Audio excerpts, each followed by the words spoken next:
Y sí, efectivamente, hoy en la mañana, en conferencia de prensa, el propio secretario de Salud, Jorge Alcocer, pues descartó, Mario, que la muerte de un hombre de 59 años de edad que residía en el Estado de México haya sido justamente por gripe aviar H5N2. Las declaraciones de Alcocer fueron hechas un día después de que la Organización Mundial de la Salud informara que en México se había registrado la primera muerte de una persona por gripe aviar. Pero Alcocer, Mario, señaló este jueves que el comunicado de la Organización Mundial de la Salud contenía algunas imprecisiones y en ese sentido aseguró que las causas del fallecimiento del paciente correspondía a una falla renal y respiratoria y agregó también que era una persona que tenía antecedentes de enfermedad renal crónica, diabetes tipo 2 e hipertensión arterial sistemática de larga evolución. El funcionario también dijo que el paciente había sido hospitalizado en el Instituto Nacional de Enfermedades Respiratorias, el INER, en el sur de la capital mexicana y murió el mismo día de su internación. También dijo que se le había tomado varias muestras y en una de esas muestras se le encontró el virus H5N2 ligado a la gripe aviar. Pero escuchemos parte de lo que dijo esta mañana el secretario de Salud. Hasta ahora no hay ninguna evidencia de transmisión humano-humano. El paciente, que repito, venía del Estado de México, no tiene antecedentes de contacto familiar ni de conocimiento de alrededor donde vivía. Por parte de epidemiología se han evaluado todos esos contactos. Por parte de Senacica y Semarnat se hizo un enfoque de la salud, sesionando en forma conjunta. Y puedo señalar que el comunicado que hizo la Organización Mundial de la Salud es bastante malo, ya que de entrada habla de un caso fatal, cosa que no fue así, murió por otra causa. Y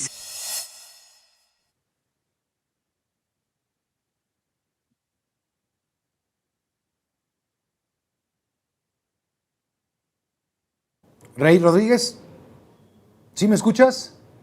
Identificados un problema con resultaron negativos. También señaló que se ha llevado a cabo acciones en conjunto con otras dependencias del gobierno mexicano para monitorear casos de influenza en otras personas cercanas al domicilio del hombre infestado con H5N2, tanto en humanos como en granjas de producción de aves. Mario Alcocer aseguró también que no existen motivos para evitar comer pollo ni para estar preocupados. Quiero entender, Mario, no sé si coincides conmigo, que lo que dice el secretario de Salud cuando pues, dice que no murió por gripe aviar, sino por las enfermedades que tenía. Pero habría que ver, Mario, y quizás una pregunta para los especialistas es si una cosa no está enlazada con la otra. O sea, ¿qué hubiera pasado si aún y con esas enfermedades pues hubiera sido, no hubiera muerto, hubiera seguido vivo como hasta el momento? Eso es algo que quizás muchos hoy se lo preguntan. Mario. Yo también estoy de acuerdo con el secretario de Salud. Yo creo que no hay que preocuparse, no existe un riesgo en el cual se haya evidenciado de que este virus pueda transmitirse de humano a humano. Además, es un virus que en la comunidad de virología decimos que es de baja patogenicidad, es decir, eso quiere decir que no produce una enfermedad muy grave.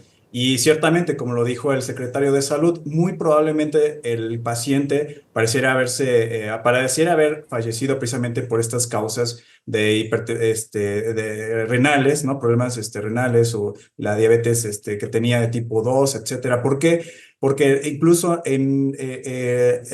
a las personas que estuvieron en contacto con este paciente, pues salieron negativas. Entonces es un caso muy aislado. O sea, eso no quiere decir que entonces, pues bueno, hay que quedarnos de brazos cruzados. Sí hay que hacer una vigilancia epidemiológica, que estoy seguro que la Secretaría de Salud, entre otros centros de salud del país, están ya autorizaron, digamos, a seguir una guía que ya está, que se puede seguir para determinar si un virus como el H5N2, se está transmitiendo principalmente en granjas de tipo aviar. Entonces, estoy seguro que ya esa vigilancia epidemiológica está autorizada y está en proceso.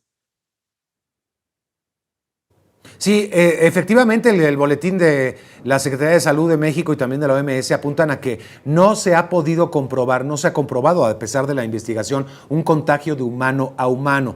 Se presumiría entonces que este hombre de 59 años se contagió de animal a humano, pero tampoco se pudo comprobar, según entiendo, pues en su ruta de presencia en algunos lugares, algún contagio de este tipo de animal a humano. Es decir, todavía falta, me parece, investigación pendiente, doctor. Así eso es importante tomar en cuenta. ¿Y cuál es la fuente por la cual probablemente esta persona se ha de haber infectado? Ha habido casos de H5N2 en otros países, principalmente en Japón, en donde precisamente las personas que están, trabajadores que están relacionados con en las granjas de aviares, pues se infectan, pero de hecho ni siquiera ellos saben que se infectaron porque no presentan síntomas. Sin embargo, se hacen estudios y, por ejemplo, si presentan anticuerpos anti-H5N2, es decir, que si alguna vez se han de haber infectado, pero repito, no se produjo algún tipo de enfermedad grave. Pero sí es importante entonces seguir esta cadenita, ¿no? de contagio, en dónde pudo haberse contagiado. Hay que recordar que el año pasado también se había presentado casos de estas H5N2 en algunas granjas, en el Estado de México y en Morelia, si mal no recuerdo.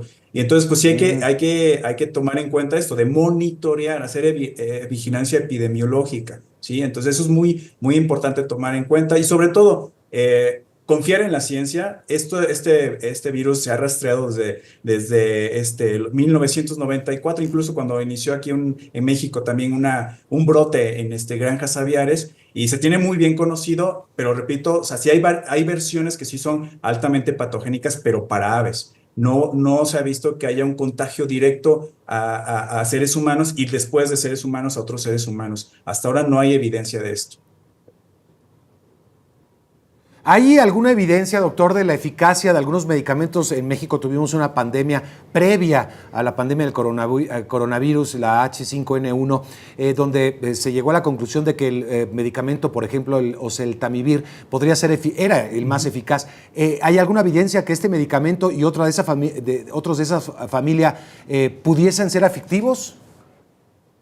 Sí, de hecho, sí, el oseltamivir y el zanamivir son medicamentos que decimos que son antivirales y han funcionado muy bien. Estos se han utilizado contra, por ejemplo, otro tipo de serotipos de influenza A, como el H5N1 o el H1N1, y han resultado muy efectivos. Eso es una ventaja enorme en comparación, por ejemplo, contra la pandemia del SARS-CoV-2, que causante de la COVID-19, en la que no teníamos antivirales. O sea, había uno que otro, pero con resultados no muy buenos, ¿no? Entonces, pero a diferencia del SARS-CoV-2, con el virus de la influenza sí contamos con estos antivirales.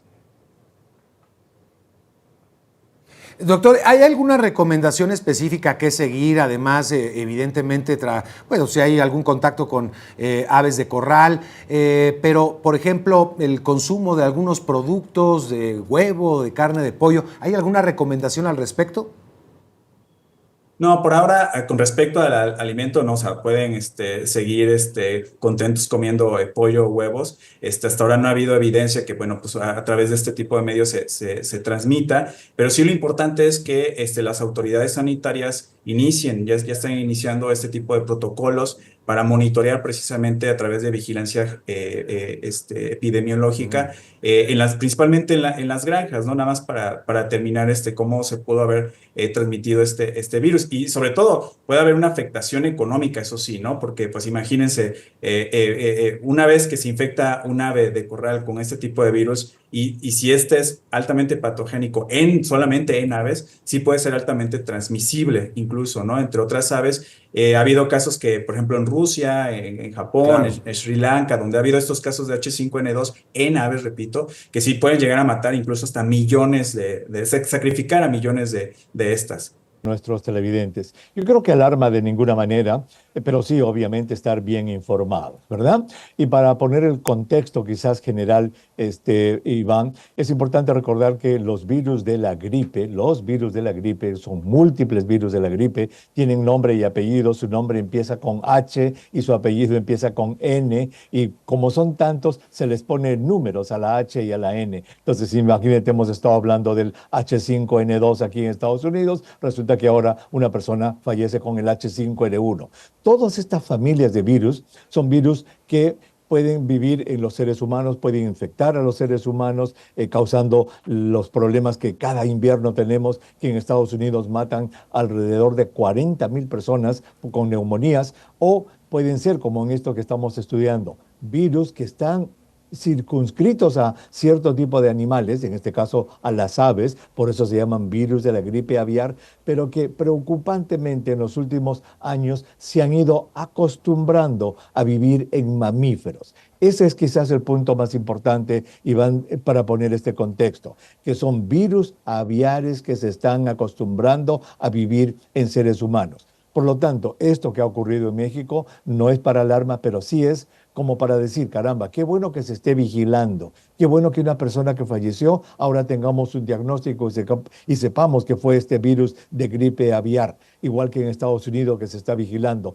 Sin embargo, Iván, los expertos dicen que falta más vigilancia todavía. No hay pruebas suficientes para que, por ejemplo, en los consultorios de los doctores, en los hospitales, se hagan más pruebas para identificar más probables casos de esta gripe aviar que puedan estar saltando a los seres humanos.